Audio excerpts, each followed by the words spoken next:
Hello, everybody. Welcome back to another podcast. So there were two wide releases last weekend, and they are Hustlers and the Goldfinch. Let's see how those movies did at the box office.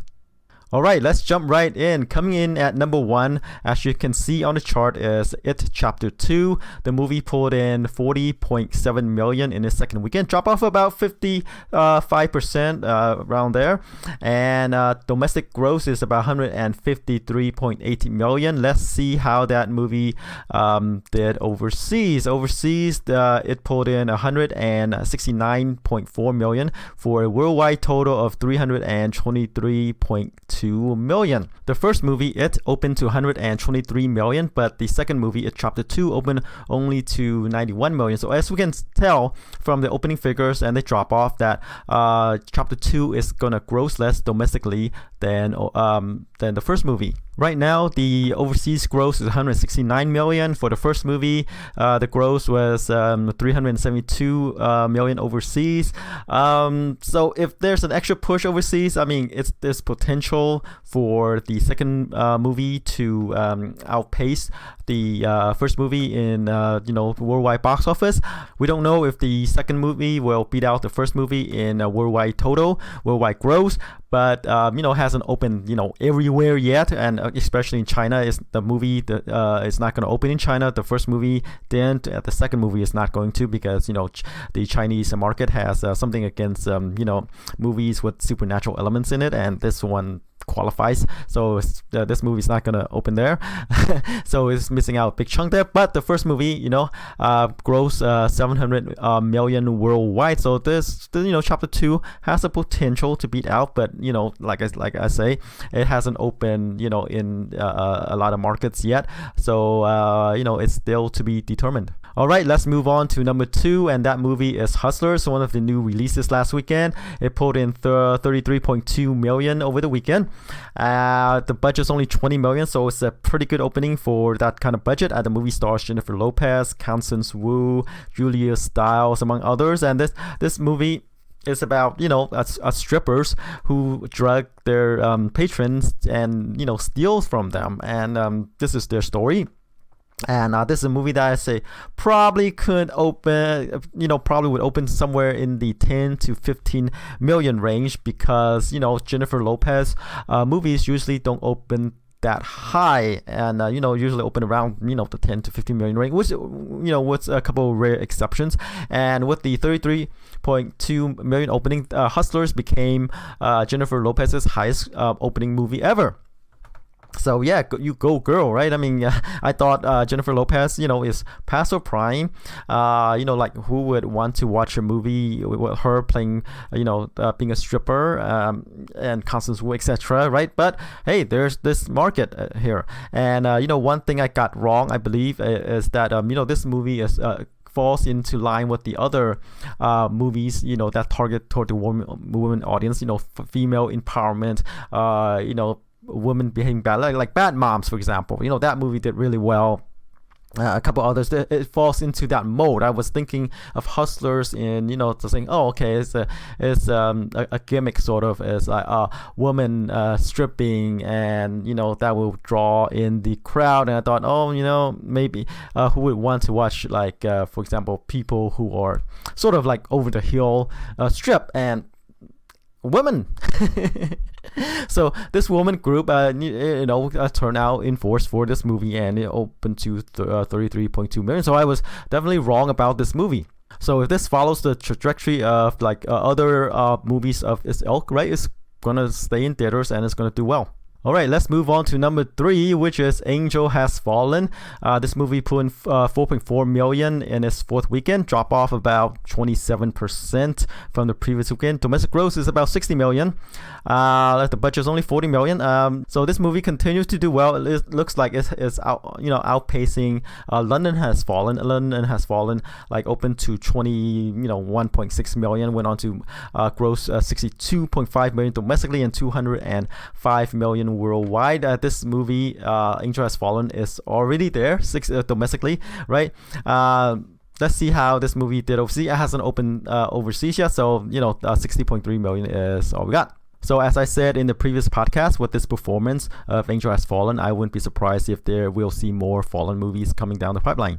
All right, let's move on to number 4, which is Good Boys. This is the R-rated comedy about a pair of teenage boys who got invited to a party, and they have to figure out the ways and means how to act. At said party.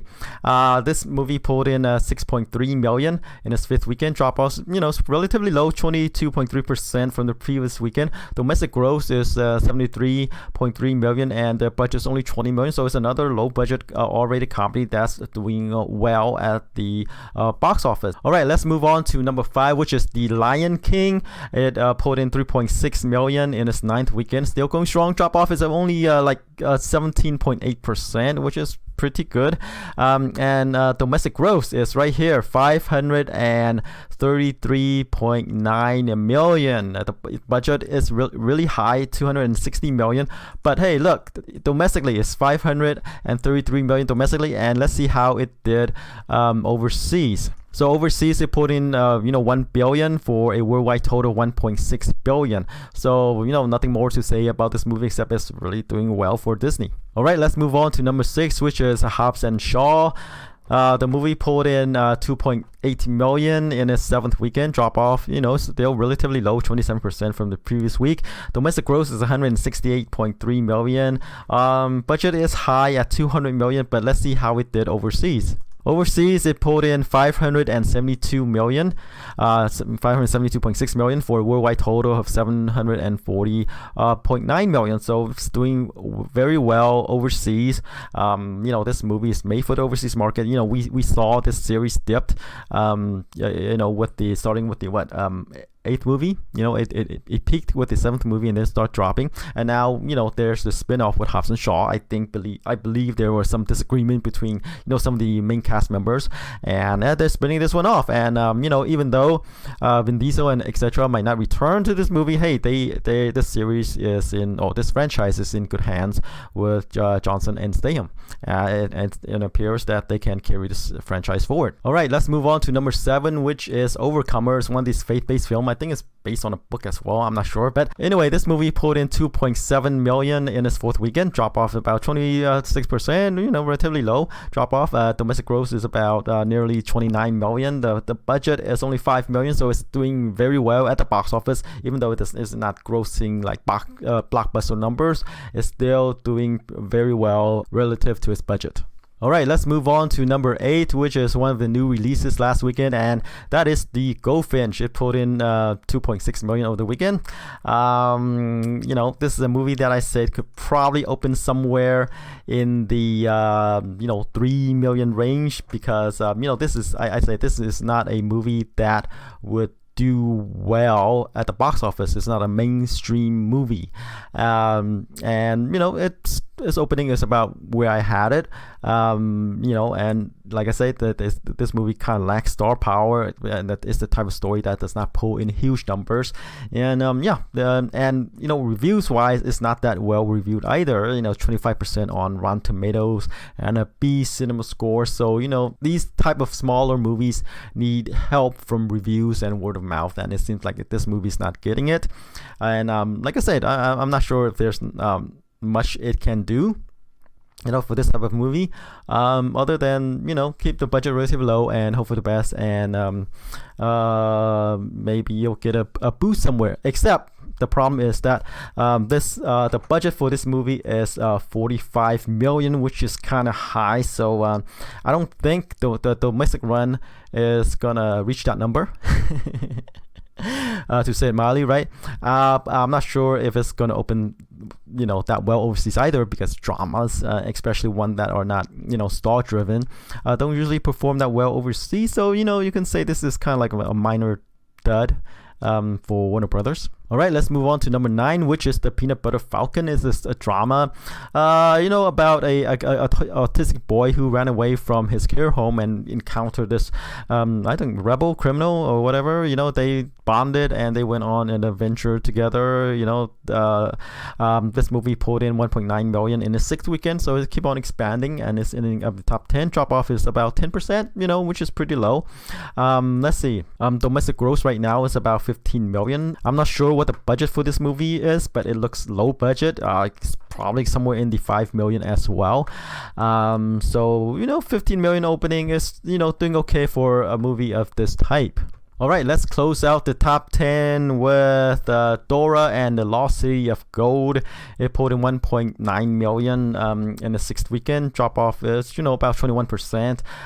Let's see, domestic gross, 56.7 million. Budget's about 50 million. A movie that I was expecting to do better. Because of its brand name, all the kids know who Dora is, popular character on television, but it might not appeal to kids who grew up, right? And let's see for the overseas take. Overseas, they pull in 33.7 million for a worldwide total of 90.4 million. So, a movie that I thought could do better, but didn't perform, and I'm not sure if they're going to make another one based on the performance domestically and overseas. Normally, there's a movie, if it's not performing at the domestic market, it could find a way, a market overseas. But it looks like it might not open that wide overseas yet. There are more markets to target to open. So who knows? It might get a boost overseas if we see a bigger box office from there. And from the look of things, like, interest is not really that high overseas as well. So Dora is a property I'm sure Paramount would want to develop into a franchise, for the children, teens, and this is their first go at it, and I'm sure they will come back with another one. We'll see. Maybe they put in The Rock Dwayne Johnson in it, like one of the Journey movies, right? It would be a good team up, and but the budget would be higher, of course, right? But the box office potential is high with a brand of this type. Alright, so that's it for the box office top 10. Let's move on to the new releases this weekend. We're going to have 3 wide ones of the Brad Pitt star at Astra. It's kind of like a space movie, starring Tommy Lee Jones and others, right? And then there's Downton Abbey. It is the I guess it's a movie of the TV series, a continuation of the TV series, the popular BBC series, right? And then there is Rambo Last Blood, supposedly by the final Rambo movie, maybe. All right, let's get started with Ad Astra. So, the title right there is kind of off-putting, right? What is an Ad Astra? But it stars Brad Pitt and Tommy Lee Jones. Pitt plays the son of Jones's character, who is an astronaut who went missing 30 years ago, right? Brad Pitt follows his father's footsteps to become an astronaut and went into outer space to find out what happened to him, right? And and discover that it's something threatening the universe. If you saw the trailer, it's sort of confusing. It's not an action-packed movie per se. They try to make it into a psychological thriller. So I'm not sure how well that would appeal to those who are looking for more, action in their space movies. Star Wars, Star Trek, the way the trailer promote this movie is more slow paced. All right, thinking more like 2001 instead of like I say, Star Wars. Tommy Lee Jones was in the 2000s space movie Space Cowboys. That one opened to 18 million, went on to make 90 million domestically and 128 million worldwide. Like I said, this movie is more mystery than action, and I'm not sure how that would appeal to the general audience. But then again, this movie has Brad Pitt, right? And the reason I guess why they cast him is because to draw in people who might not be that interested in this movie. But there's only so much they can do. I mean, Brad Pitt can do, right? So, like I said, sort of not a straightforward movie, by the way the trailer puts it, right? So I think this movie could probably open somewhere in the 20 to 25 million range, despite, Pitt's appearance in this movie.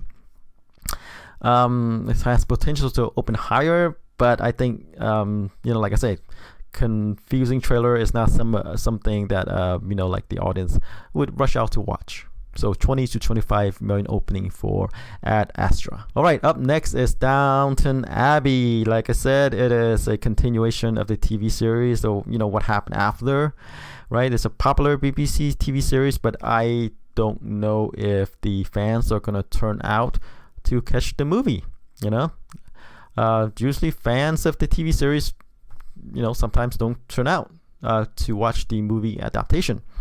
And I'm not sure how big this TV series is, even though it won awards, etc. It lasted for like 7 seasons on TV.